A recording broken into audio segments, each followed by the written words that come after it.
تازہ ترین ویڈیوز کے لیے چینل کو سبسکرائب کر کے بیل آئیکن اور آل نوٹیفیکیشن پر کلک کریں تاکہ آپ کو ملے ہر اپڈیٹ سب سے پہلے۔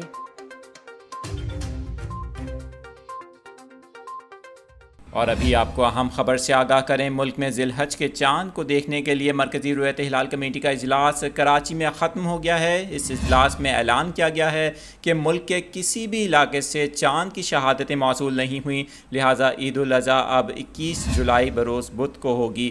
آپ کو بتائیں کہ پاکستان میں آج بہت سے علاقوں میں مطلع ابرآلود تھا۔ محکمہ موسمیات نے پہلے ہی کہا تھا کہ چاند نظر آنے کے امکانات بہت کم ہیں۔ اس حوالے سے کراچی میں اجلاس ہوا مرکزی رؤیت ہلال کمیٹی کا، جس میں چیئرمین مولانا عبدالخبیر آزاد نے اس اجلاس کی صدارت کی اور اس میں محکمہ موسمیات کے حکام بھی شریک تھے۔ اجلاس کے ختم ہونے کے بعد یہ اعلان کیا گیا ہے کہ ملک کے کسی بھی علاقے میں چاند دیکھے جانے کی شہادت موصول نہیں ہوئی، لہٰذا عید الاضحیٰ اب 21 جولائی کو منائی جائے گی۔ آپ کو بتائیں کہ اس اجلاس کے بعد اب اعلان کیا گیا ہے باضابطہ طور پر کہ پاکستان کے کسی بھی علاقے میں چاند نظر آنے کی شہادت موصول نہیں ہوئی۔